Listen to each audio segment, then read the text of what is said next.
Hi, everybody. I'm Will. This is Will the Artist. Today, I'm going over a song that I wrote. It's called I've Smoked, and this is me recording the demo for it. So, yeah, come along. I'm just going to kind of show you how I go through my process because I think that might be helpful to some people. So, you can see here that I got my Logic project set up, and I just want to show you how, I basically do what I do and how I did it. And I'm going to bring you through the whole process of how I produce this entire track. So basically, I like starting with something concrete, something foundational, which are drums. I'm not a drummer per se. I'm not a drummer, not per se. I'm just not a drummer.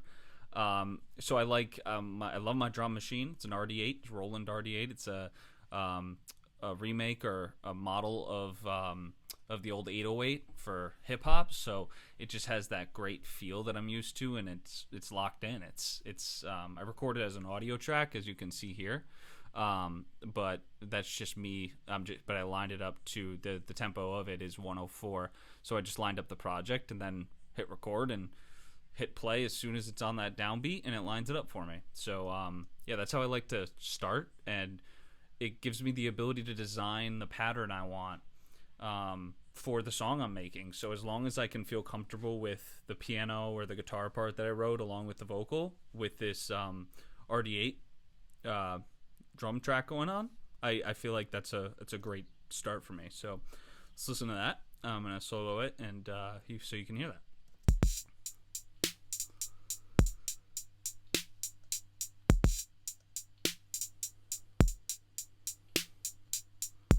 Yeah, so that's basically what I got for the RD8.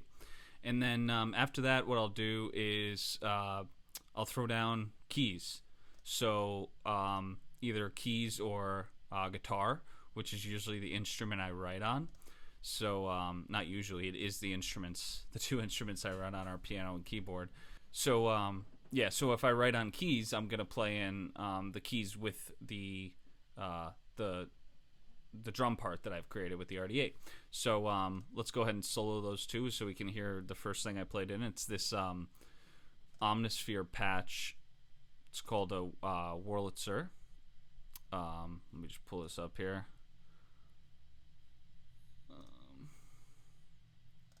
It's called the Whirlybird.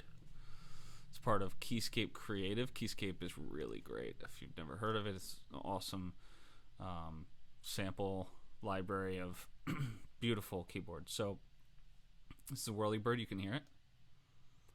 Oh, nope, you can't hear it. Why can't you hear it? Oh, because I have this soloed. Sorry.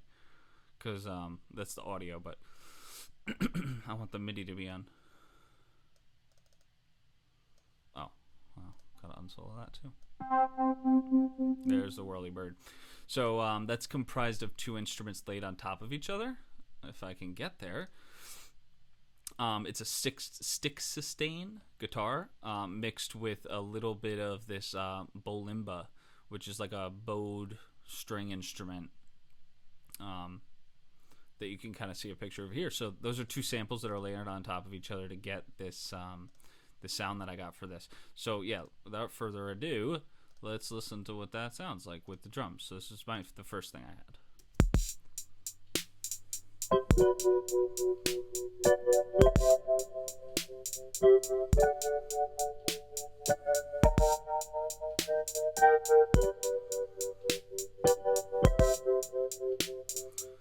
And then let's skip to the chorus so you can hear the chorus.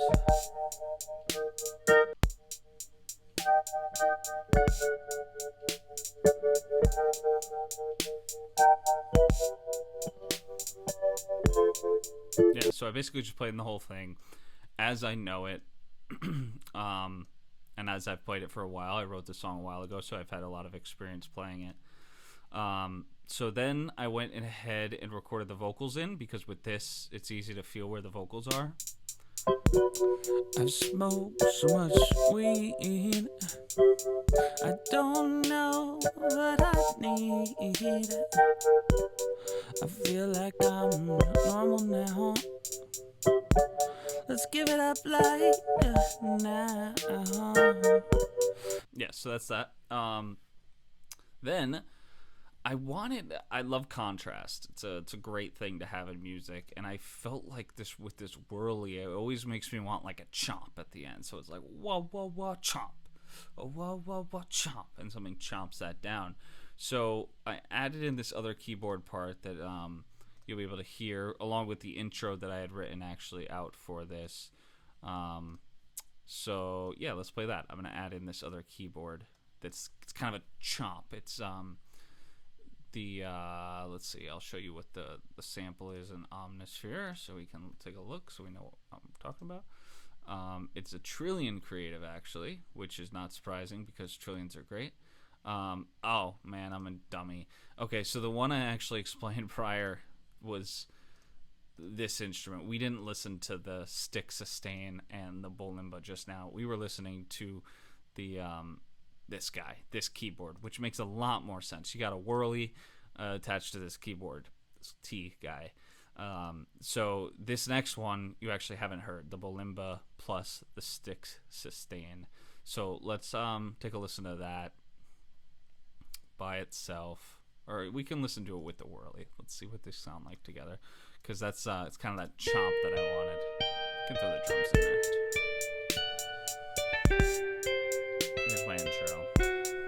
And these are all just building blocks. Nothing's going to see the light of day at the end of this. This is just my concrete base of what I feel like I wrote.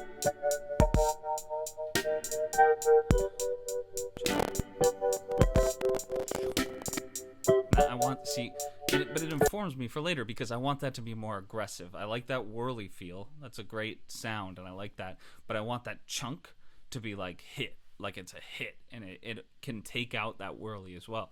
So you start to come up with arrangement ideas and ideas for the song in the future as you do stuff like this.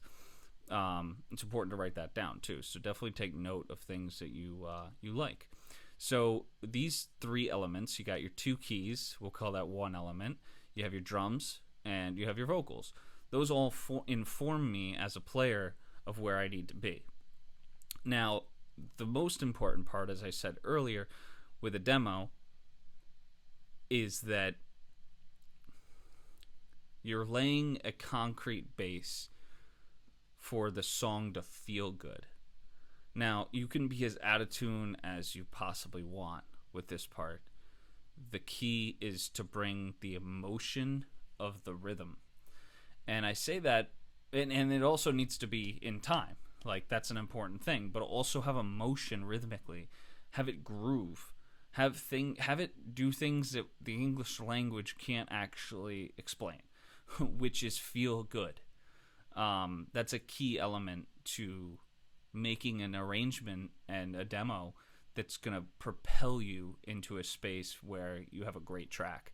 Because the foundation of any good recording, unless if you're like a virtuoso solo player, like that's the only time rhythm it can be abstract, right? Or you're like Miles Davis doing your experimental jazz where it sounds like crazy.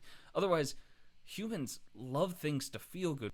We need that rhythmic pulse. We need a strong rhythmic pulse to drive us forward, to make us move, and also to make us feel comfortable. Because, you know, we're always searching for comfort as people. And yeah, I think we find comfort in rhythm. I mean, there's plenty of tone deaf people out there that love music just as much because they can move to it, right? You can move. It doesn't matter what that melody is. I mean, for singers and musicians, of course, melodies matter. And of course, to people, the melodies can pull heartstrings as well. But there's more of a surface level enjoyment you can get out of rhythm that is really irreplaceable. So that's what we're trying to create in a demo. We're trying to create a vibe and a feel for this track that can inform the players down the road, whether that's you and you're just going to go make it better, or whether that's somebody you're going to hire or a friend of yours or whatever it is. That person is going to feel good because they're going to turn on this track that you're playing for them while they're tracking, and you're in the tracking stage after you've done your arranging. So it goes demo, then tracking, then, demo, then arranging, then tracking, then mixing and mastering. And those all overlap. Like, you can be arranging and mixing, and you can be making a demo, but also tracking, because maybe you're keeping those demo parts. It's an infinite overlap, but you have to recognize that there's a structure in place on how to do this stuff, and it's your job to design that structure. But there are pillars at which, like building a house, you can build a house in a million different ways. I'm sure I'm not in that field, so I don't really know, but I'm sure there's a lot of ways to build a house. There's a lot of ways to do a lot of things. But there are pillars of how to get them done in a way where people feel comfortable with them. And I really believe that producing music, one of the pillars is getting that rhythm to feel good in some sort of way. There's a lot of ways to do it, but getting that song from the beginning to feel good, so all the other musicians can feel good about what they're playing. And a lot of times that has to do with rhythm. You can always overdo a melodic part that's out of tune. You can't redo a bass part to make it feel in time with the drums and feel good when you're 3/4 of the way through the song. Then it's a dangerous game. Trust me, I've played that game. Not a fun game to play, because no matter what, you're sacrificing something, and no matter what, you're still like, this something about it doesn't feel good. It could be the most in tune thing you've ever seen in your life. It could be so in tune, it could be beautiful. But if there's more than 2 or 3 people in there, and it's some sort of contemporary music that's not like, this really out sounding music, it's not gonna be good. That's the exception, is if you're doing something like out, which is cool. It's cool in its own right. But if you want to make music that makes people want to keep listening and not be that like snobby music that's like, oh, you just have to understand it, then it's just key to making things feel good. It's key to making things, being able to have somebody dance or nod their head to it and just enjoy it, because at the root of everything, that's where music is driven, by the rhythm. The pillars of that in modern music are bass and drums. And so that's really the relationship I'm trying to make right now. Like, yeah, the keyboard part's great, and that informs the vibe and stuff, these two things up here. But right down here, these drums and this bass together, I'm just going to play these both together. This feeling good is essential to your track feeling good.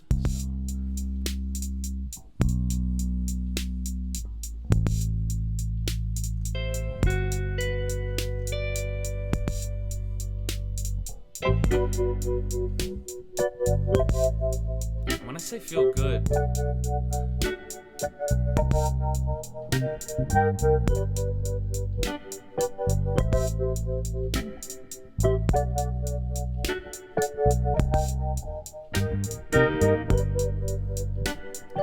feel good, there's a lot of ways to feel good, and I know I keep saying that there's a lot of ways, and there are, but it's getting the message across of what you want to sound like. So your groove can be anything. I mean, it can be tight and pointed and very on top of the beat. It can be really relaxed and all over the place.